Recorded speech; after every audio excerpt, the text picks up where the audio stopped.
আমরা আবাসিক ছাত্র, প্রায় মাস দুয়েক পর পর মা বাবাকে দেখতে পাই। যখন মায়ের কণ্ঠে শুনি, বাবা তুমি কেমন আছো, আমাদের গলা আটকে আসে।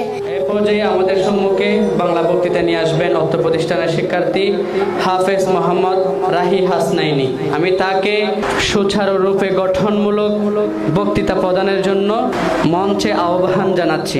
আসসালামু আলাইকুম ওয়া রাহমাতুল্লাহি ওয়া বারাকাতুহু।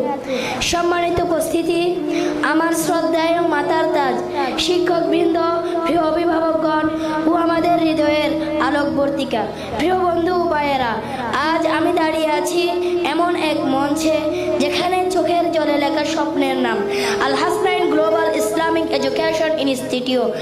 আজ আমাদের এই প্রতিষ্ঠানের 1 বছর পূর্ণতা, 1 বছর যেখানে কোরআনের প্রতিটি আয়াত আমাদের বুকের ভিতরে জমেছে, আর প্রতিটি আয়াতের সঙ্গে জড়ানো আমাদের মায়ের চাহনি, বাবার দীর্ঘশ্বাস। আমরা আবাসিক ছাত্র, প্রায় মাস দুয়েক পর পর মা বাবাকে দেখতে পাই। যখন মায়ের কণ্ঠে শুনি, বাবা তুমি কেমন আছো, আমাদের গলা আটকে আসে। কিন্তু আম্মুকে বলি, আমি খুব ভালো আছি মা, আজ 1 পৃষ্ঠা মুখস্থ করেছি। আমাদের কষ্ট, আমাদের ঘুমহীন রাত, বাবা মায়ের আদরবিহীন দিন রাত, সব যেন একটাই উদ্দেশ্য, নিবেদিতা মা বাবার মাথায় জান্নাতের নূরের মুকুট পরাতে চাই। শুধু একটাই উদ্দেশ্য, মা বাবার মুখে হাসি ফোটানো, জান্নাতের নূরের মুকুট পরানো। প্রিয় উপস্থিতি, আপনারা জানেন হাফেজদের জন্য জান্নাতে এমন এক মাকাম নির্ধারিত আছে যা সাধারণ মানুষের কল্পনারও বাইরে।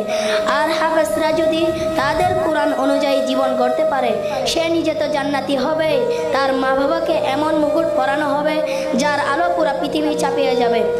আজ আমরা এই মঞ্চ থেকে প্রতিজ্ঞা করছি, আমরা কষ্ট করব কিন্তু থামবো না, আমরা হাঁটবো কিন্তু আমরা পিছিয়ে যাব না, আমরা শুধু কোরআন মুখস্থ রাখবো না, বরং আমরা কোরআনের চরিত্র ধারণ করব ইনশাআল্লাহ। সবশেষে বলছি, আল হাসনাইনের এই আলো ছড়ক পুরো পৃথিবীতে। আমাদের হৃদয়ের গভীরে সব সময় যিনি বসবাস করেন, তিনি আমাদের প্রিয় উস্তাদে মুহতারাম হাফেজ মৌলানা ইয়াসিন আরফাত রাইহান সাহেব হুজুর, যিনি আমাদের নিয়ে স্বপ্ন দেখেন, আমাদের জন্য কাঁদেন, আমাদের প্রতিটি বলে যার হৃদয় কেঁপে ওঠে। আমরা দোয়া করি আল্লাহ যেন ওনাকে এর 1000 গুণ বিনিময় দান করুক, আমিন। জাযাকুমুল্লাহ খাইর। আসসালামু আলাইকুম ওয়া রাহমাতুল্লাহি ওয়া বারাকাতুহু।